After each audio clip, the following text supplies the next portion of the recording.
avocat nanga Yesu yoleyo nelakanga ofana. Nous sommes en train de voir une dispensation qu'on appelle 3 dispensations des baptêmes.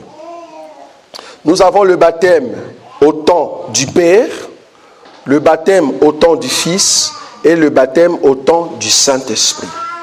Le baptême au temps du Père, 1 Corinthiens.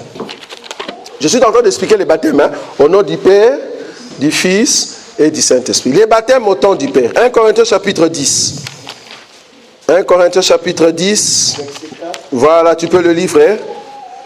1 Corinthiens 10, verset 4. Oui. Et qu'ils ont... Non, tu peux commencer au-dessus, frère. Oui, verset 1er. Verset 1er. Frère, oui.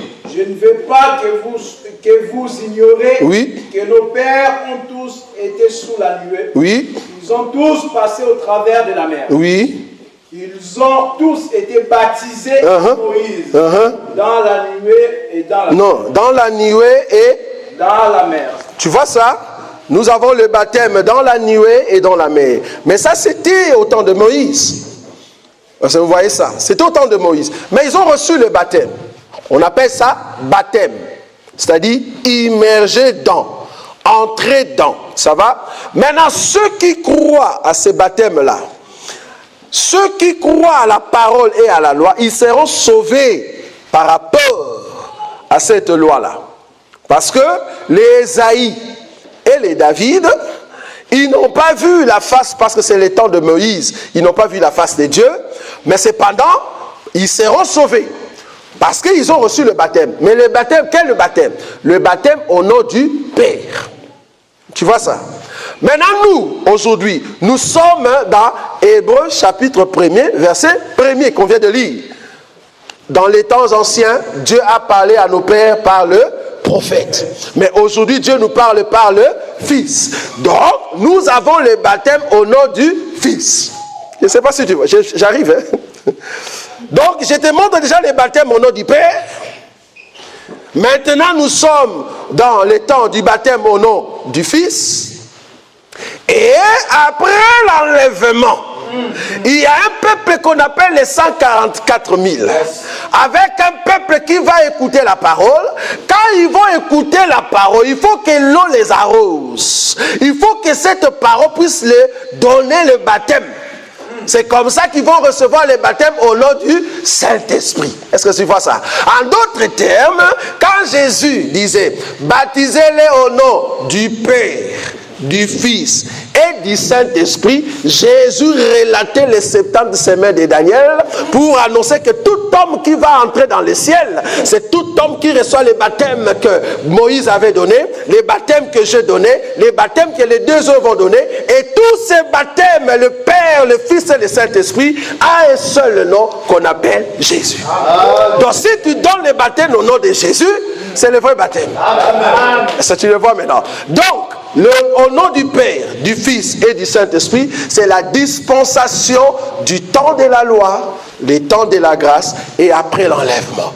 Il est le même hier au temps de la loi, aujourd'hui au temps de la grâce et éternellement. Tu es d'accord? Il est l'alpha, Emmanuel, Oméga. Tu le vois? C'est ça au nom du Père et du Fils et du Saint-Esprit. Donc Jésus parlait en prophétie. Maintenant, toi, il faut l'expliquer. Mais dans la doctrine, on reçoit les baptêmes au nom de Jésus. Toute personne qui a reçu au nom du Père et du Fils et du Saint-Esprit, malheureusement, c'est un faux baptême. Je savais que ça allait choquer. Ça vous a choqué, tu vois? Toute personne qui reçoit les baptêmes, nous n'avons que 4 vérités qui prouvent que ton baptême est vrai. 4 vérités qui prouvent que ce que tu as reçu, tu vas aller au ciel avec nous. De peur que tu puisses aller en enfer. Tu peux toujours le répondre, il n'y a pas de souci.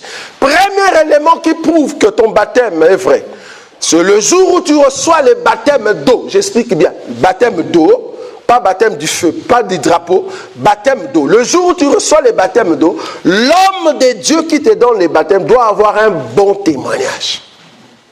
Judas a donné les baptêmes, ça vous savez. Vous savez que Judas a donné les baptêmes? Mais le jour où Judas donnait les baptêmes, personne ne savait que c'était un voleur. et que c'était un homme qui va livrer le Seigneur, à part le Seigneur. Si Dieu connaît le cœur de ton pasteur qui te donne le baptême, même s'il est mauvais, mais si toi tu n'as pas encore le témoignage, reçois le baptême. Mais Dieu connaît son cœur, un jour ça va sortir. Est-ce que vous voyez cela? Donc le jour du baptême, tu peux recevoir le baptême si le pasteur a un bon témoignage. Deuxième élément, la personne, toi-même qui reçoit le baptême, tu dois être conscient de ce que tu es en train de faire. C'est quoi le baptême? Tu dois comprendre ce que tu es en train de faire. Troisième élément qui prouve que ton baptême est vrai, il faut que le baptême soit selon les modèles de la Bible. Nous répétons ceci. On a dit ici dans Corinthiens que le peuple a reçu le baptême dans la mer. Jésus, quand il est venu, il y avait des piscines. Si vous avez reçu un baptême dans une piscine, malheureusement, c'est un faux baptême. La Bible dit, il y avait des piscines en Israël. Il y avait aussi des citernes, c'est-à-dire on peut prendre un seau, on peut prendre un tonneau, on vous met à l'intérieur. Il y en avait. Mais pourquoi Jésus baptisait dans le Jourdain? Pourquoi Jean-Baptiste est baptisé dans le Jourdain? Pourquoi après le Jourdain, nous avons vu Élim? C'est-à-dire l'eau qui a une source. Nous avons l'explication, Apocalypse, je vais vous expliquer maintenant les baptêmes. Je vais expliquer les baptêmes dans la doctrine et je vais expliquer les baptêmes dans la révélation. Et prophétiquement. Donc je vais toucher 3 éléments. Apocalypse. Apocalypse chapitre 17. Apocalypse chapitre 17. Apocalypse chapitre 17, la Bible dit ceci. 17. Verset 15.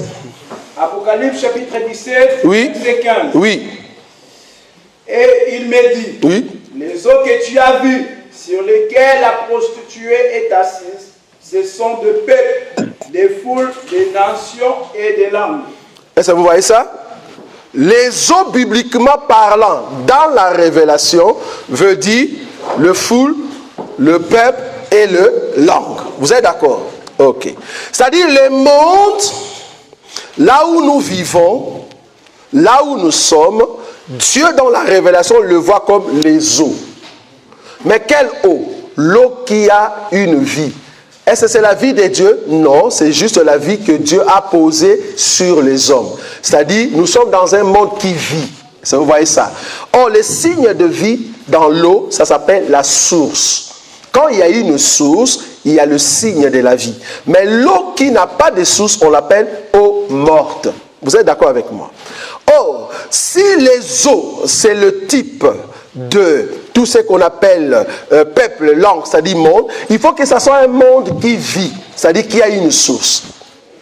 Maintenant, quand tu entres dans un tonneau, bibliquement parlant, l'eau qu'on a mis dans un récipient, on n'appelle pas les eaux.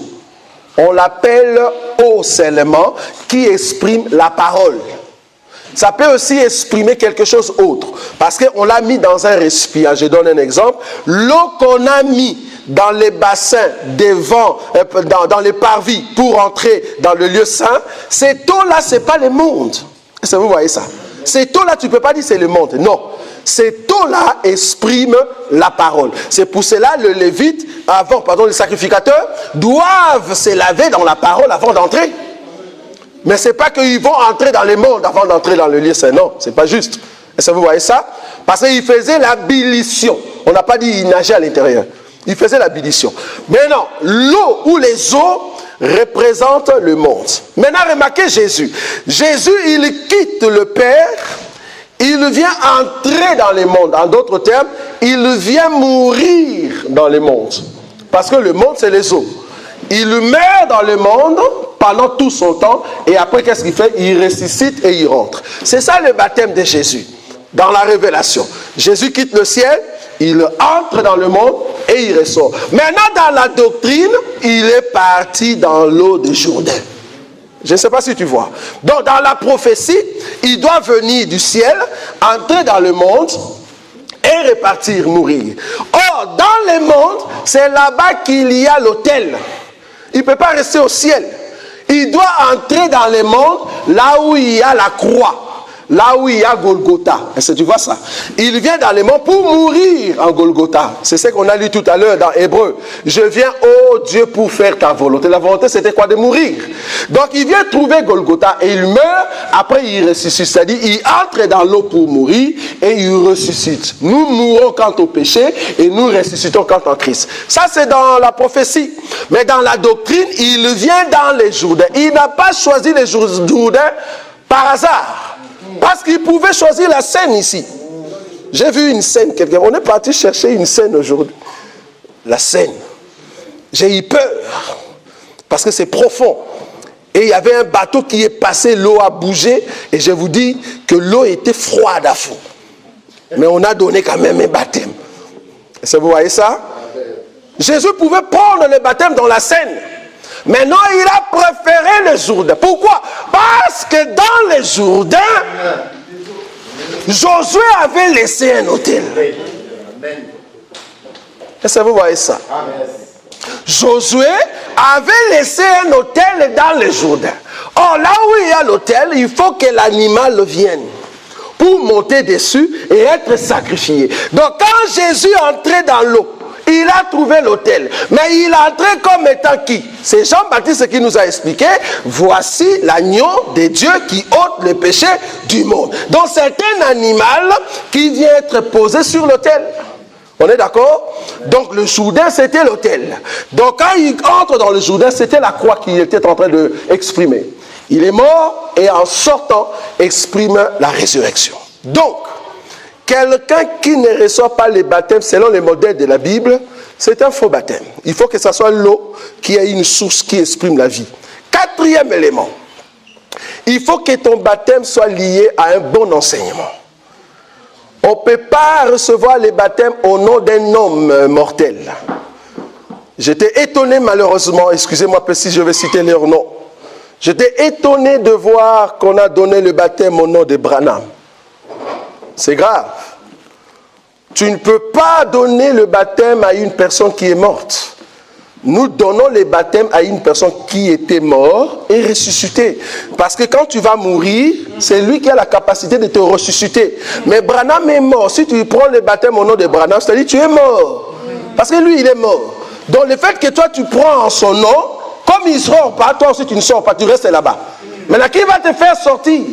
Parce qu'il faut que ce soit un homme qui est entré dans la mort et qui est sorti. Or, il n'y a que Jésus qui est entré et qui est sorti. Donc, on ne peut pas prendre le baptême par un nom d'un homme mortel. Non. Il faut prendre le baptême au nom de celui qui peut entrer dans l'eau et ressortir. Entrer dans le monde et ressusciter. 4 choses. Premièrement, je répète rapidement. Premièrement, il faut que la personne qui te donne les baptêmes ait un bon témoignage. Deuxièmement, toi-même, tu dois être conscient de ce que tu es en train de prendre. C'est-à-dire, il ne faut pas être un enfant. Il faut être conscient. Tu es en train de prendre un baptême, comprendre le baptême. Troisièmement, il faut que les baptêmes soient selon les modèles bibliques, pas selon les modèles des hommes. Et quatrièmement, il faut que les baptêmes soient liés à un bon enseignement. Et c'est comme ça que tu entres au ciel. Si un des éléments, tu ne l'as pas respecté, je vous dis sincèrement, ton baptême n'est pas juste. Il faut refaire les baptêmes. Et ce n'est pas un péché. Dans la Bible, nous avons vu des gens qui ont refait leur